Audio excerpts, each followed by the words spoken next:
Olha, existe uma linha de pensamento.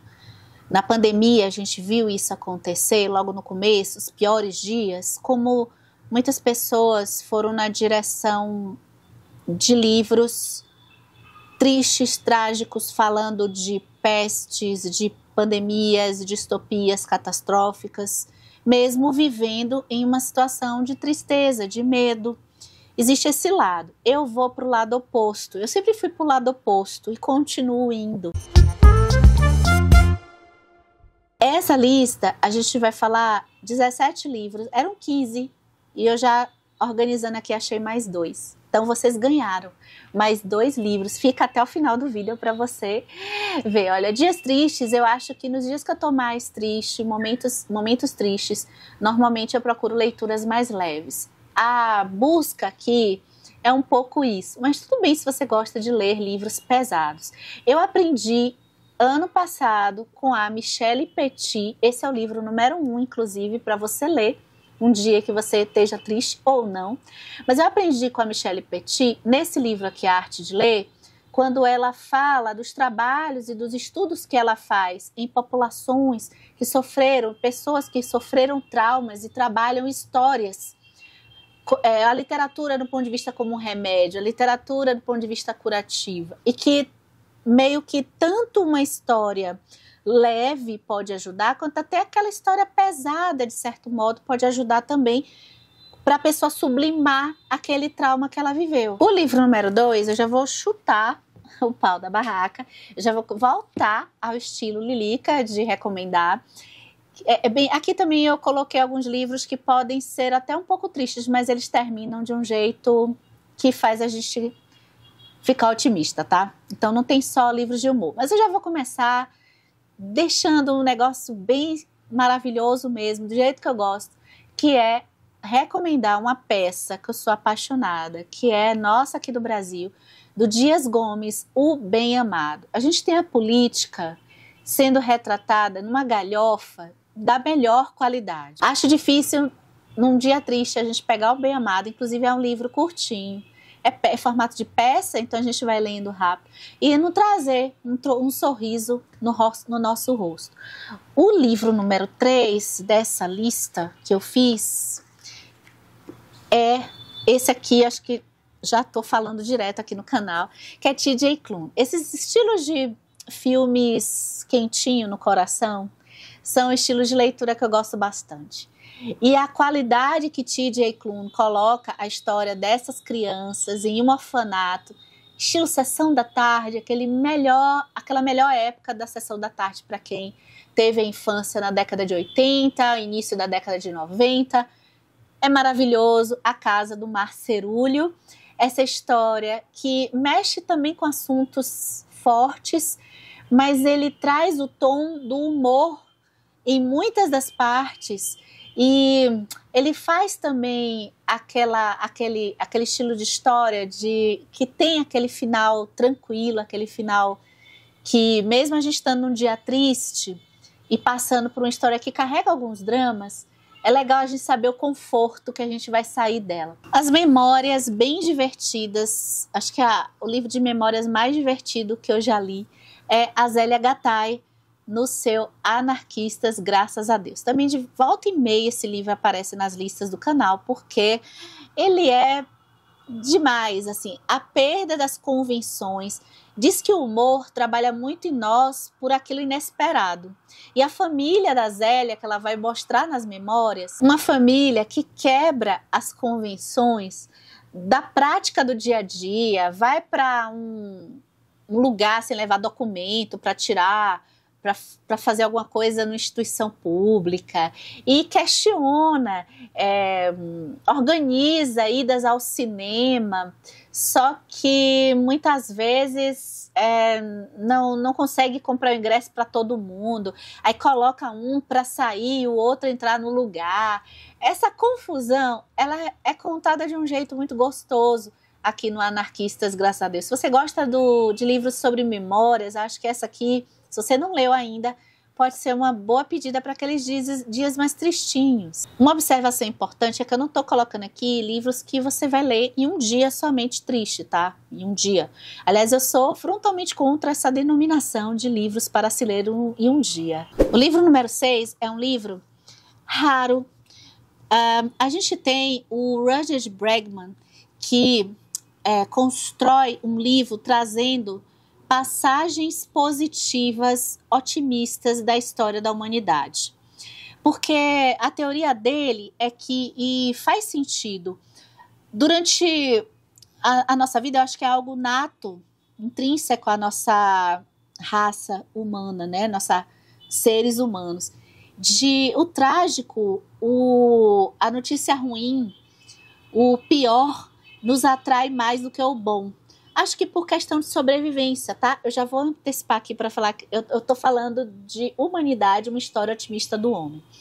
O trágico realmente basta no nosso cotidiano, no dia a dia, nas ruas. Eu nem tô julgando, nunca gostei de fazer isso, mas também não julgo, até porque o Sapiens, o livro do Harari, ele fala que é a questão de sobrevivência até querer saber o ruim do meu vizinho me ajuda a adquirir um conhecimento para aquilo não acontecer comigo. Existe uma coisa ligada para a sobrevivência. E tem, claro, que o Tom Machado de Assis aponta isso no conto A Causa Secreta, de que existe um prazer também com o mórbido, que eu vejo também muito nessa coisa louca do true crime, né?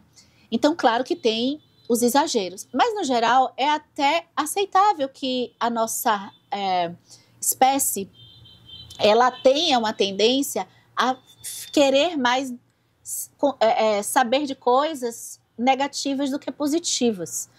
Só que segundo ele, traz uma impressão de que a nossa espécie também não é capaz de atividades solidárias, atitudes que são muitas vezes nobres, não tem uma visibilidade na disseminação de informação. Então, isso aqui a gente tem, por exemplo, nesse livro, várias passagens bonitas em diversos períodos históricos diferentes, notícias que ficaram um pouco escondidas, e todas elas otimistas. E a gente volta a acreditar, eu acho, quando a gente faz uma espécie, na medida do possível, não é para se alienar, mas quando a gente faz a gestão daquilo que hoje a informação está muito gigante, né? A gente tem de tudo, o pior da atrocidade a gente vai encontrar, detalhes inclusive. Então, eu acho interessante fazer a gestão disso, aí é assunto para outro vídeo, até para a gente não cair na banalidade do mal. Próximo livro é mais outro daquele estilo Sessão da Tarde. Eu estou falando de Anne de Green Gables. Que história de aquecer o coração. A história de uma órfã que vai parar por engano na casa de um casal. De cara, o marido gosta dela, mas a mulher, a esposa, ela ainda fica ali tentando resolver, porque ela queria adotar um menino e chega uma menina.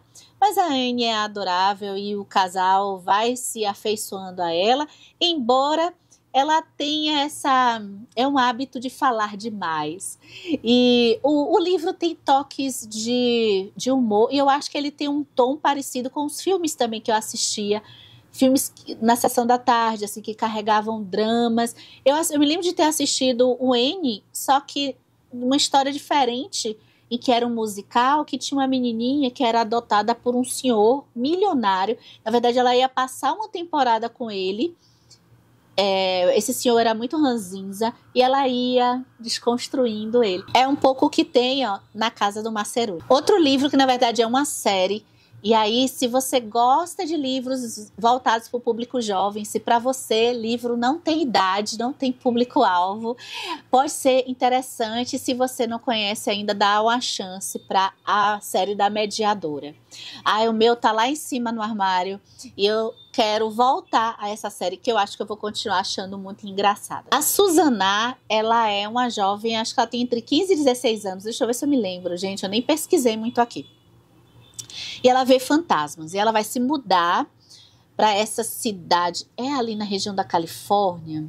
Bem, no quarto que ela vai ter, né, que ela vai morar, tem um fantasma que é super gato, que é o Jesse. E ela precisa, poxa, uma adolescente, né? Ela precisa interagir ali com ele. Essa série de romances, eu acho que ela é crescente. Muitas vezes a gente lê livros em que o primeiro livro é tão bom, mas aí os outros normalmente vão decaindo. Mas esse é uma exceção. Eu lembro que quando eu li, ali no meu começo de hábito de leitura, além de eu me divertir bastante, o que eu achei mais interessante é que a série é ascendente e a série coloca também um amadurecimento da Suzana, porque ela é muito intolerante com muitas coisas, aquela coisa de adolescente, né? E depois ela acho que ela vai criando repertório para entender certas coisas que acontecem, aceitar mais algumas coisas que acontecem ao redor dela. E tudo isso com muito humor. Livro número 9 já tem carteirinha e crachá aqui no canal, que é o Conde de Monte Cristo, do Alexandre Dumas. A gente tem uma aventura mirabolante, com algumas coisas mirabolantes, digamos assim, mas a história é bem palpável, é um novelão. Eu acho que Dias Tristes combinam com esse tipo de história, porque tem muitas aventuras, é uma história dinâmica, é uma história que você não vai parar para ficar pensando besteira, se você está naquela época que você fica pensando besteira que não deve. Então, acho que é uma história que vai envolver e vai fazer aquilo que é a frase que eu fico repetindo, não é minha, é a frase do Tolkien, que o escape do prisioneiro não pode ser confundida com a fuga do desertor. Então, não tem problema a gente, em um momento que a gente não está com um drama que não pode fazer nada a respeito, a gente meio que dá uma fugida. Aliás, a leitura, para você que gosta de ler, acho que você já sabe isso, né? A leitura, ela é muito esse escape num sentido melhor das amarras que a gente tem no nosso mundo material. Não tem como a gente falar em criação, em imaginação, em construir coisas, aonde a gente vai em volta, até na relação com as pessoas à nossa volta, se a gente estiver presa às mesmas coisas, aos mesmos clichês, às mesmas falas, repetindo falas dos outros. A leitura ajuda muito a gente a fazer uma viagem a outros mundos, a outras possibilidades, infinitas possibilidades. Livro número 10 é O Palhaço e Psicanalista, que eu tenho falado muito aqui, né? Acho que Christian Dunker e Cláudio Tebas dispensa apresentações. Esse aqui é um livro gostoso de ler, ele tem uma teoria por detrás, mas é colocado de um jeito muito leve e com passagens divertidas, porque ele fala de comunicação e ele vai apresentar todo esse aparato das relações que existem e da escuta, que a gente vai relacionar tanto o palhaço quanto o psicanalista, primeiro trazendo aspectos lúdicos, trazendo associações, que quando a gente está naquele dia jururu, vocês conhecem essa expressão, jururu? Eu acho que é um conteúdo que tanto a gente vai pegar um estofo, né, a gente vai pegar um repertório, e ao mesmo tempo passar por um tema super tranquilo. Livro número 11, eu pensei em trazer Rosa Monteiro, porque a Rosa Monteiro, ela tem uma escrita, é um livro de não ficção, de crônicas, digamos assim. Eu vou trazer A Louca da Casa. Rosa Monteiro tem uma espécie de narrativa habilidosa para trazer momentos hilários. Ela faz uma espécie de autodesqualificação, mas que na verdade está trazendo uma espécie de realidade. Então, na Louca da Casa, ela vai passar por diversos temas, perceber romance, o que é escrever. Você, num dia mais triste, eu acho que narrativas curtas podem ser uma boa ideia se você tiver com dificuldade de se concentrar. Em que muitas vezes a gente está naquele dia que a gente está se julgando tanto, né? Perceber, por exemplo, que a Rosa Monteiro, ela é desorganizada, né? Então, assim, às vezes eu fico me sentindo tão bagunceira em certas coisas. Essa coisa da criatividade, de se perder na imaginação e se bobear, eu tô igual a Rosa Monteiro, tô sem organizar a minha vida prática. Então, isso traz, às vezes, um certo conforto. Às vezes posso usar justificativa para me manter assim, mas não, eu busco mudar, eu faço o meu esforço. E é um livro que também tem um aspecto de diversão, né? O meu próximo é a Ana Sui, com A Gente Mira no Amor e Acerta na Solidão. eu tô sempre recomendando ele aqui, porque muitas vezes eu acho que tinha que ser ele de novo. Desculpa você que assiste sempre o canal, parabéns por assistir, adoro. Agora você deve estar percebendo, pô, de novo, Lili, a gente mira na mão essa solidão, mas ele se encaixa perfeitamente, tá? O tema da solidão, muitas vezes, é a razão daquela pessoa estar se sentindo triste. Um determinado dia você pode estar se sentindo um pouco mais solitária. Eu acho que vale a pena entrar num livro que tem uma linguagem tão acessível para tratar de um tema tão caro. Eu acho que, em alguma medida, todo mundo atravessa o tema da solidão, ou com medo de ficar só, ou pelo sentimento de perda, ou a perda simbólica de algo, ou a perda real mesmo de alguém que se foi. Meu próximo livro é uma conversa muito gostosa de ler entre Leandro Carnal e o professor Clóvis de Barros Filho. É um livro que se chama Felicidade ou Morte. Eles conversam sobre o tema da felicidade e acredito que, se você gosta de ler não ficção, e talvez seja, mesmo que você não seja muito adepto à filosofia, porque aqui eles colocam a filosofia flertando um pouco com a autoajuda. Eu acho que eles fazem isso de uma forma de qualidade, para que fique acessível a mais pessoas. Então, eles vão tratar como que muitas vezes a gente pode estar numa posição em que a gente pode estar triste, mas a gente pensar sobre o tema da felicidade pode trazer a reflexão de que o meu patamar, o que eu estou considerando que eu deveria estar melhor, pode ser algo que não seja tão verdadeiro assim. Eu posso estar me comparando com outras pessoas. Já que a gente está flertando um pouquinho com a autoajuda, eu tenho 2 que eu gosto muito. O primeiro é o Meditações, do Marco Aurélio, que a gente vai pegar a filosofia estoica e ver diversos conselhos, diversas reflexões de um homem que vai combinar em algum momento com essa sensação que a gente está tendo de tristeza, talvez de um dia mais pacato, possivelmente. O outro é o Profeta. Eu adoro esse livro. Ele é aquele estilo livro de cabeceira, de Khalil Gibran. É aquele livro que não tem como a gente não sair para cima, né? O Meditações é a mesma coisa, porque ele é aquele livro que impulsiona, né? Quando eu falo do flerte com a autoajuda, é um impulsionamento no sentido positivo de trazer algo com estofo também de conteúdo, de provocações de otimismo para a gente. Muitas vezes a gente esquece. Deixa eu contar uma história. Uma época que eu fazia terapia, eu me lembro que toda semana, foi até o começo mesmo de um processo de terapia mais sério que eu passei. Toda semana, o meu terapeuta, eu estava passando por um momento difícil, um princípio de depressão, inclusive, e eu me lembro que isso tem muitos anos. O terapeuta dizia assim, perguntava toda semana, pedia para eu falar 3 coisas boas que tinham acontecido naquela semana. E eu não conseguia, toda semana eu não conseguia enxergar. Eu ia levar para ele as coisas horrorosas que eu estava sentindo, ora bolas, né? A parte da tristeza, a parte da angústia, enfim. E eu me lembro que essa prática, essa técnica que ele utilizou era interessante, porque como eu estava numa época que toda semana eu ia para ele, eu já ficava atenta a momentos bons, que na hora eu tinha que ir cavando, às vezes eu não conseguia chegar a 3. Então, eu ficava atenta a coisas boas. Eu vou dizer isso na minha próxima consulta. Por que eu estou falando isso, né? Porque alguns desses livros, que eu estou chamando aqui do flerte com a autoajuda, livros positivos, eles podem fazer a gente enxergar algo que está lá, mas a gente não está conseguindo olhar de uma forma importante. A gente só está se apegando ao negativo. O Profeta, do Khalil Gibran, é um livro que traz reflexões sobre diversas áreas da vida.